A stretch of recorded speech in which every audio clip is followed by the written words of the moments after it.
Last video looked at Topcoat, the new full-stack Rust framework from the Tokio team from the outside. The reactivity model, the file-based routing, the batteries included pitch, all of it sounded genuinely interesting on paper. But paper is easy. Anyone can read a README and sound impressed. So this time, no more reading docs.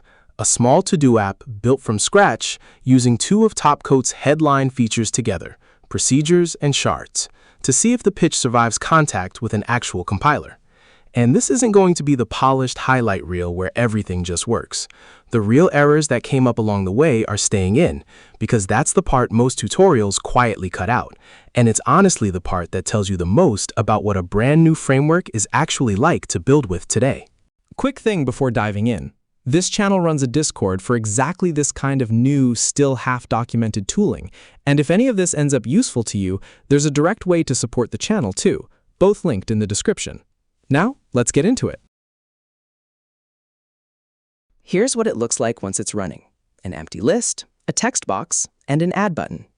Type something in, hit add, and the new task appears in the list. No page blink, no full reload, nothing that looks like a browser navigation happened at all. That's a server function being called directly from the button click, followed by just the list re-rendering itself on the server and quietly swapping in. Now, click the checkbox on an existing task. It flips to done instantly. Click delete on another one, and that row just disappears, also instantly. No spinner, no reload, no flash. Two completely different tasks in this app, add versus toggle and delete, are actually running through two different mechanisms behind the scenes to get that same instant feeling. And the rest of this video is showing you exactly how both of them work and why they ended up different. Before we dive in, I want to talk about Aarambh Dev Hub's partner, Codecrafters, and this one I actually mean it when I say it is a good one.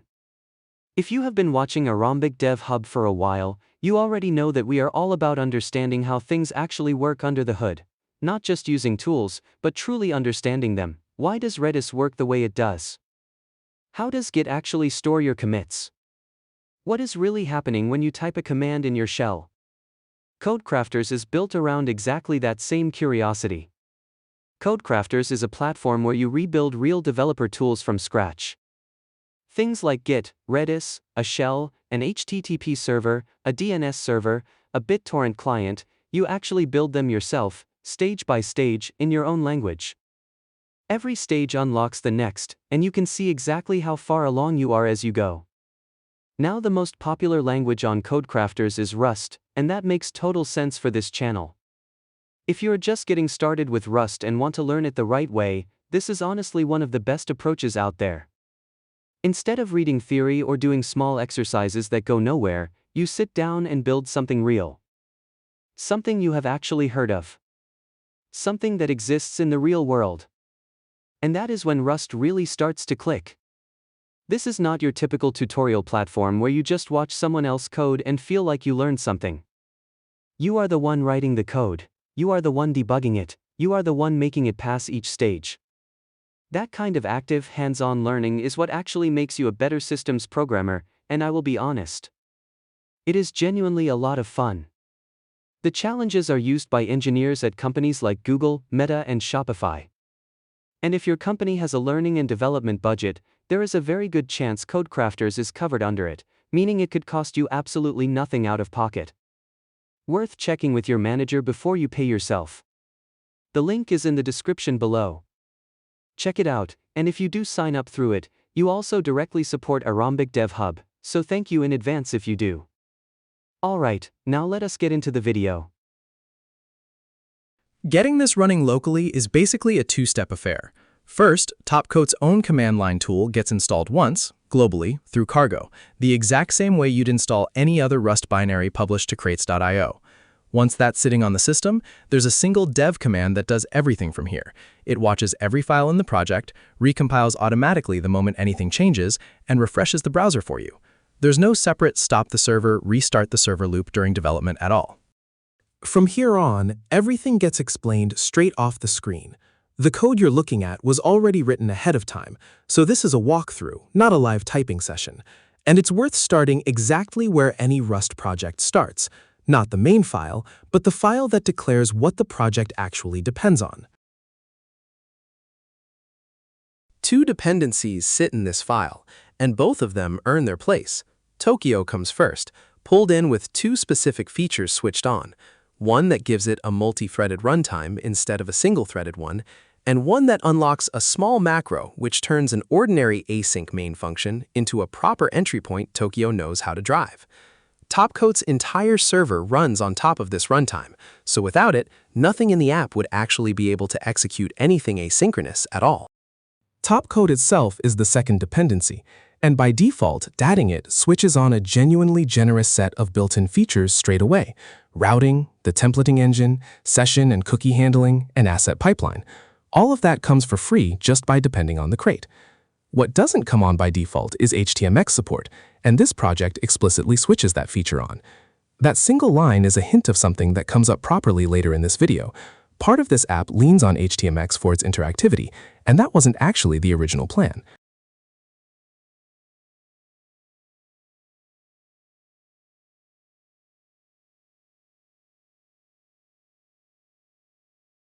Right at the top of the main file sit two small pieces that define what a to-do even is in this app. One is a plain to-do, just an ID, the task's text, and a Boolean flag for whether it's done, marked as clonable so a copy of it can be pulled out of shared storage quickly whenever it's needed. The other is a store, a list of the current to-dos, plus a counter that hands out the next ID whenever a new one gets added.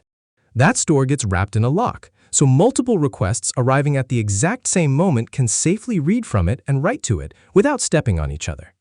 In a real production version of this app, this in-memory store is exactly the piece that would get swapped out for an actual database, and nothing else in the file would need to change shape at all, because every single place that touches this store goes through Topcoat's own request context, never a plain global variable sitting on its own. The function that actually starts the whole program is short, and stays short no matter how much the app grows. It creates one instance of that store, completely empty, with the ID counter starting at 1. Then it builds a router. Building that router is 4 small steps chained together. First, tell it to automatically discover every page, every procedure, every shard, and every route defined anywhere in the project, instead of manually registering each one by hand in a central list. Second, attach that shared store so any handler anywhere can reach it through the request context. Third, load the compiled bundle of static assets the app needs to actually serve. And finally, start the server listening. That's genuinely the whole entry point, top to bottom. A procedure, in Topcoat's vocabulary, is just an ordinary asynchronous Rust function, marked with one small attribute, that becomes directly callable from browser-side code, without handwriting an HTTP endpoint or a fetch request anywhere. Topcoat handles turning that function into an actual network call behind the scenes, and handles turning the response back into a plain Rust value on the way back too.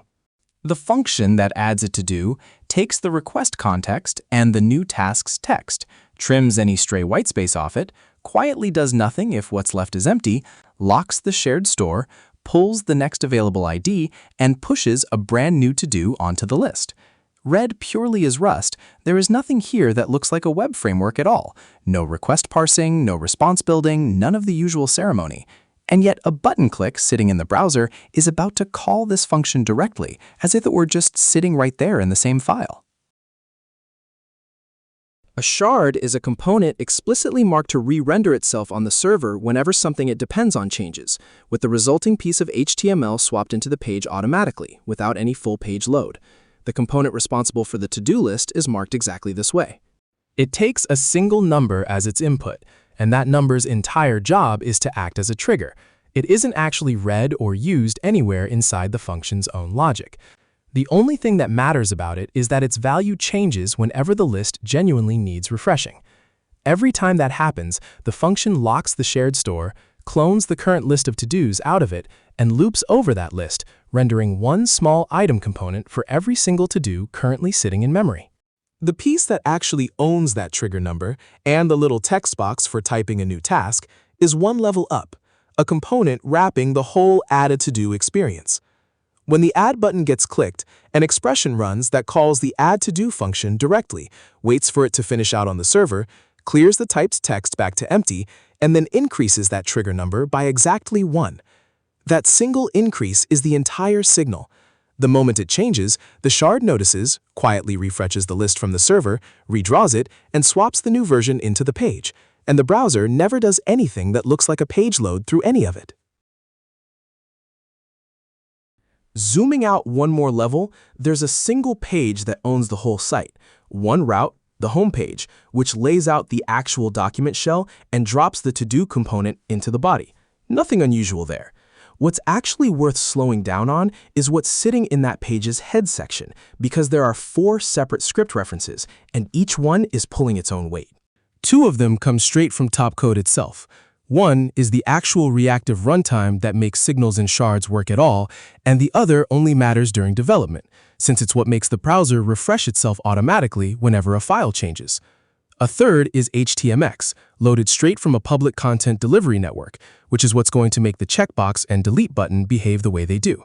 And the fourth is a small handwritten script, just a few lines, that watches the page for anything new that gets added to it and tells htmx to go take a look. Exactly why that fourth one exists is worth its own explanation, and that's coming up properly in a few minutes. Every individual to-do in the list is its own small component, and this is where htmx actually shows up in the markup. The checkbox and the delete button each carry a small set of extra attributes. One says exactly which address to quietly call in the background the moment that element is interacted with. Another says exactly which piece of the page should be replaced with whatever comes back, and a third says how that replacement should happen. No JavaScript was handwritten for either of these 2 interactions. htmx reads those attributes directly off the HTML itself.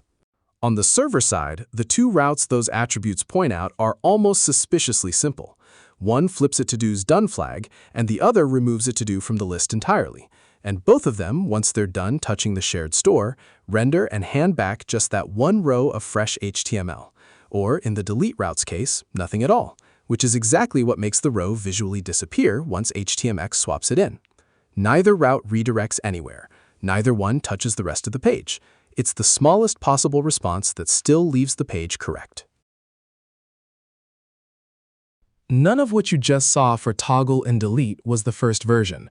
The first instinct was to make them look exactly like adding a to-do, a small piece of reactive state per item, and a click handler that flips it and calls a matching procedure. That version didn't compile at all. The click handler was written as a closure that took full ownership of everything it touched, and the framework flatly rejected it, because that particular kind of closure doesn't satisfy a trait the framework needs it to implement in order to be called more than once. Fixing that, by having the closure borrow instead of take ownership, opened up a second, genuinely stranger error underneath it. A value the closure depended on stopped living long enough to actually be used. Entirely inside code, the framework's own macros generate automatically behind the scenes, which isn't something you'd ever normally have to reason about by hand. At that point, instead of continuing to guess at fixes one at a time, it made a lot more sense to go check how Topcoat's own official examples in its own repository actually handle a list full of interactive items. And the honest finding was none of them do it this way at all. Every real example that renders a dynamic list keeps those list items purely as static, read-only display and handles any per-item actions somewhere completely separate, almost always through a plain HTML form submitting to its own dedicated server route. That's a genuinely useful thing to know about a framework this new. Not a mistake made along the way, but a real edge the framework's own authors haven't fully smoothed over themselves yet. So toggle and delete got rebuilt around that exact proven pattern, a dedicated route per action, reading the to-do's ID straight out of the URL, mutating the store, and redirecting the browser back to the homepage afterward. That compiled immediately and worked correctly the first time. The one honest catch was that every single toggle or delete now caused a full page reload, which is a completely normal way to build a website, but it quietly undercut the entire point of a video about reactivity. That's what actually pulled htmx into this project. Since Topcoat ships a built-in integration for it, the two routes changed one more time. Instead of redirecting, they started handing back just the one row of HTML that changed, and the checkbox and delete button picked up the hx attributes you saw a minute ago. And that's also where that fourth script tag in the page's head comes from. A freshly added to-dos checkbox did absolutely nothing the first time it got clicked, and only started working after a full hard refresh of the page, because Taco's only activity system and htmx are two completely separate pieces of browser-side code, with no idea the other one exists. The moment Topcoat swaps a fresh to-do into the page through its own shard mechanism, htmx is never told a new element showed up, so it never wires its listeners onto it. That small mutation observer script is the fix. It watches for anything new appearing on the page and explicitly tells htmx to go scan it, which is a very normal thing to need the moment two separate reactive systems end up sharing one page, in any framework, not just this one.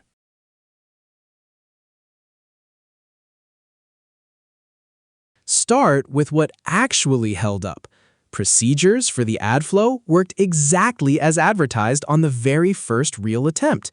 Writing a plain server-side function and having a button call it directly with no separate API layer sitting in between was genuinely pleasant. That part of the pitch is real. What didn't hold up cleanly was combining a shard with per-item interactive state inside a loop. That's a real current rough edge, confirmed directly against the framework's phone examples rather than assumed, not a skill issue on this end.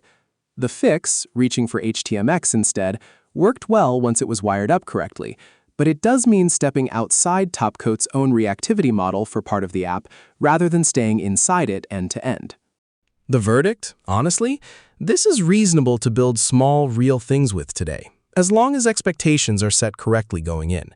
Expect to hit edges that a framework this young hasn't fully paved over yet, and expect to actually need to go read the framework's own source when the documentation runs out, which, given it's all just readable Rust and readable TypeScript underneath, is a genuinely doable thing to do, not some black box you're stuck guessing at.